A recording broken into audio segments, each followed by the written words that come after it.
Alright, the first section of Algebra 2 is chapter 1.1, applying properties of real numbers. First thing to talk about with real numbers are the different subsets of real numbers. The first subset of real numbers are your whole numbers. Your whole numbers, some people call those your counting numbers, 0, 1, 2, 3, 4, keep going on. Then from there come your integers, and your integers are just like your whole numbers but includes the negative numbers. Then there's the rational numbers. Those are your decimals, your fractions, etc., etc. And last but not least are your irrational numbers. Those are your numbers that do not repeat or cannot be written as a fraction. We'll go a little bit more and define those right now, and I'll write those down. I suggest pausing because I'm going to go quick. Rational numbers, they're fractions. They're decimals that terminate or repeat. So that repeat part is the key part. If they repeat, it is rational.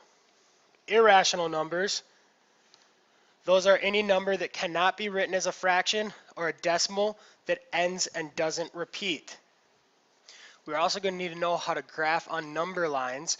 To graph on a number line, remember that negatives on the left side and positives on the right side. That means that when you make a number line, your negatives are going to go to the left, positives are going to go to the right.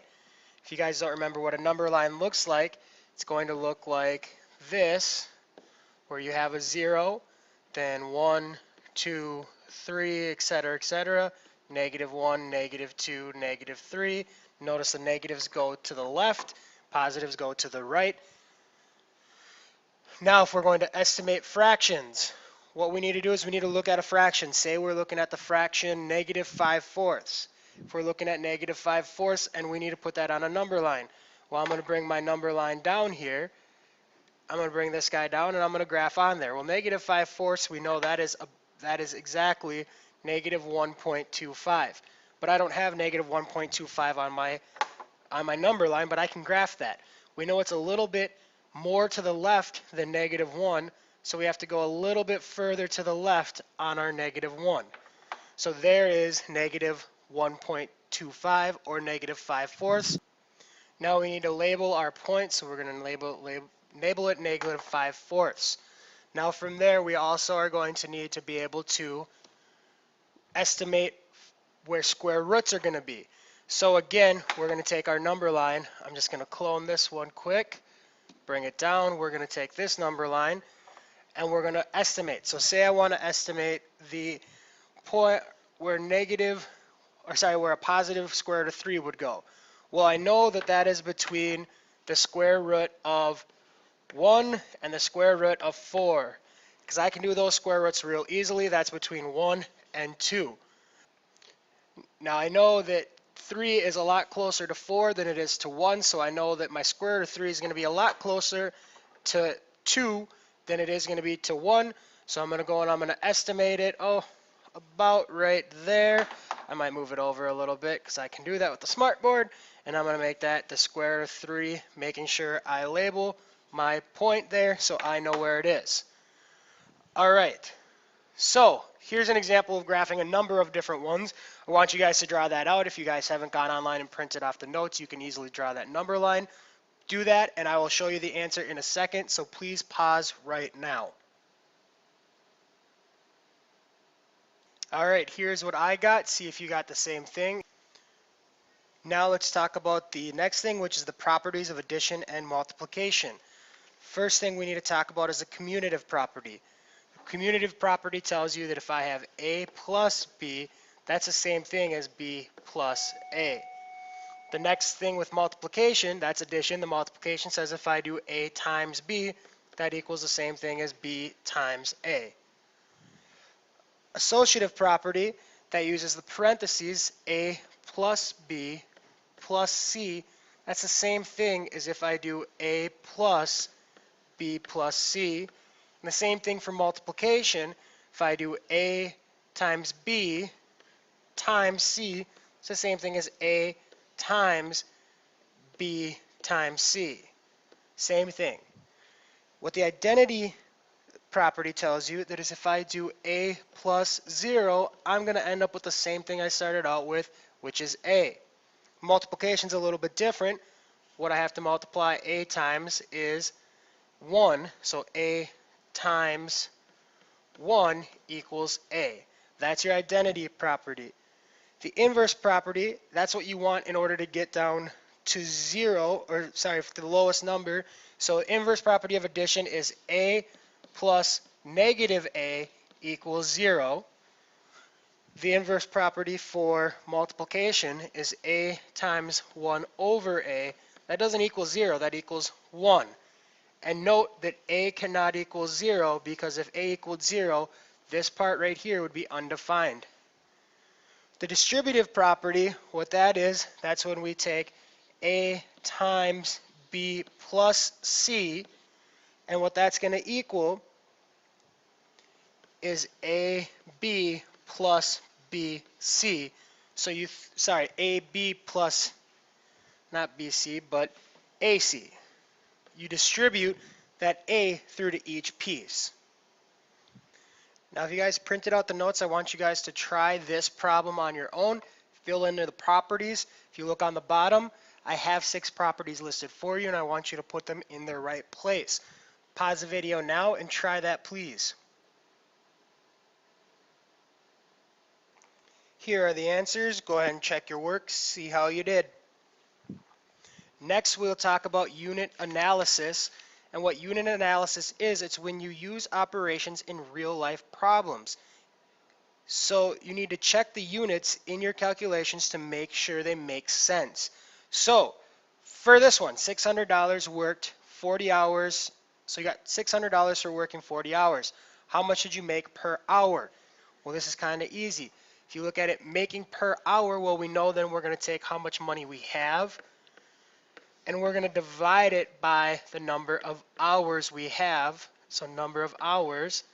So we're going to go and we're going to divide that, and we'll end up with $15 per hour.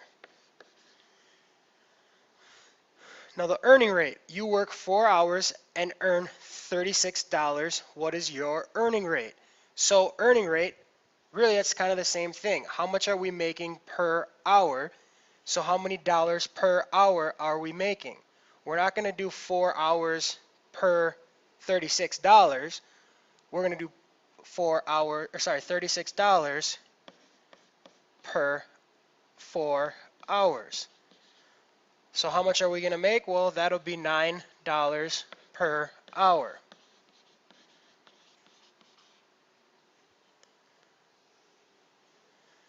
Last one up here, how far did you go? You travel for 2.5 hours at 50 miles per hour. How far did you go? Now, you could think about this in terms of what we were just doing there with the different setup, or you could think, well, I went for 2.5 hours at 50 miles per hour. If I go 50 miles per 1 hour, how many miles do I go over how many hours I go? This is where you guys can start doing cross multiplication, different forms. The way I like to look at it is, well, I know that to get from 1 to 2.5, well, I need to do this times 2.5 times 2.5. So I need to take this 50 and I need to multiply it by 2.5. So to get my answer, all I have to do is 50 times 2.5. And I know that 50 times 2.5 is going to get me 125 miles. You could also cross multiply there, do whatever you need to do to solve that problem. Next thing we'll talk about is converting unit analysis.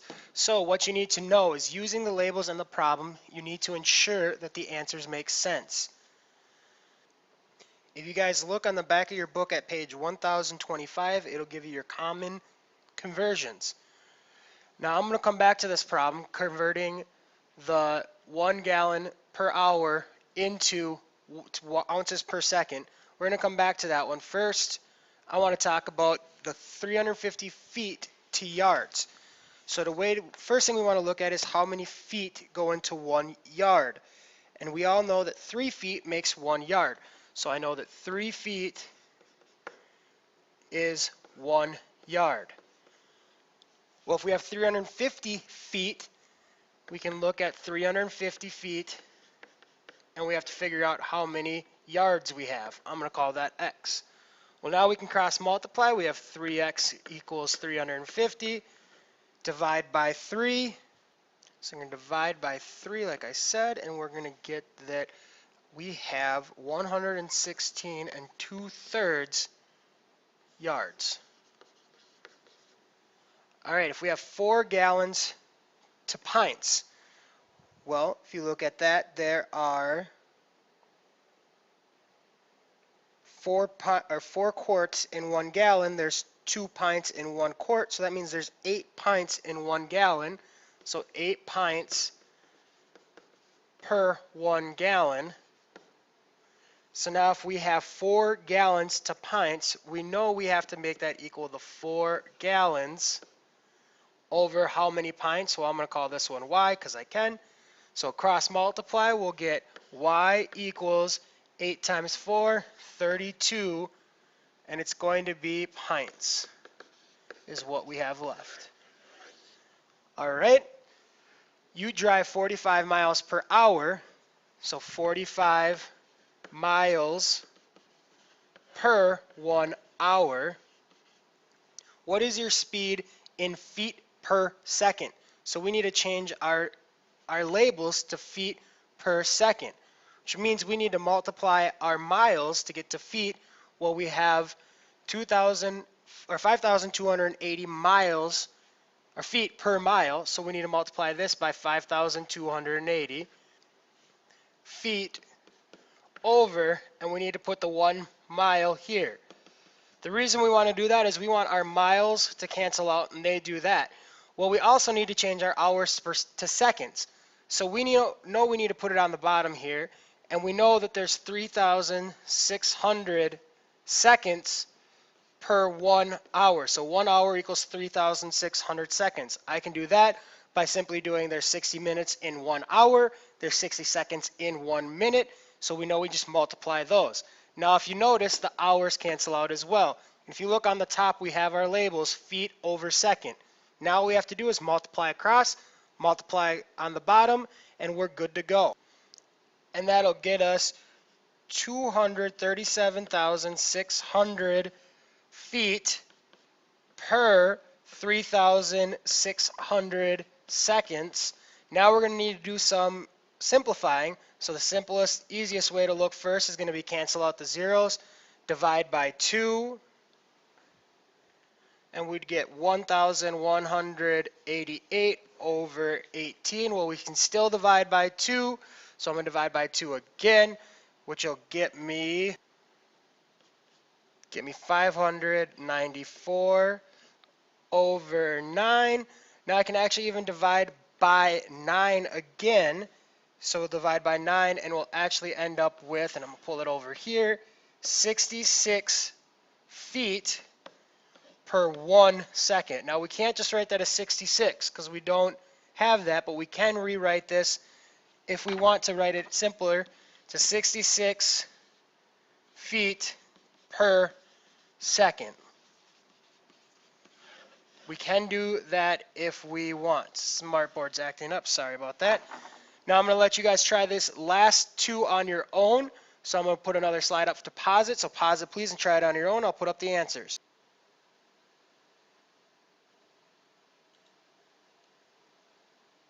All right, here are my answers. Check your work, see if you guys got the right answer. Now I know you've been holding your breath to go back to this problem to solve it, so let's solve this one real quick. Now in order to do this, we need to first convert the gallons to ounces. So I know that with the gallons, there are 4 quarts, and I'm using the back of the book right now, 4 quarts per 1 gallon. Sorry, my smartboard is acting up. I'm gallon. And we also know that there are 2 pints per 1 quart, so 2 pints per 1 quart. We also know that there are 2 cups per 1 pint. And last but not least, to get to our ounces, we know that there are 8 fluid ounces per 1 cup. Now we've converted the gallons to ounces, we need to convert the hours to seconds. In order to do that, we have to get rid of the hours. First thing is there's 1 hour per 60 minutes. Now we need to get rid of our minutes, so we're going to multiply that there's 1 minute per 60 seconds, 1 minute per 60 seconds. Now to figure out the number of ounces per second, all we have to do is multiply across. Now I'm going to do something a little bit easier. I'm going to do some canceling out. So all I'm going to do is I'm going to cancel a 2 on the top, and instead of 60 on the bottom, it's going to change this to 30. I'm going to cancel another 2 on the top, and I'm going to change this bottom to 30 as well. Now you can look and we have even numbers on top and even numbers on bottom, which means I'm going to change this to a divide by 2 to make it 4. That makes this part 15. I'm going to cancel out another 2 with that one to make this number 15. Now we can multiply across, and 2 times 4 times, this is 1 by the way, and 1. So 2 times 1 times 1 times 4 times 1 times 1 is 8. 1 times 1 times 1 times 1 times 15 times 15 is 225. So there are 8 ounces per 225 seconds. That's all we're going to do for chapter 1.1. I'm sorry this video is a little bit longer. The rest of them will not be this long. Thanks for listening. Rewatch whatever you need to.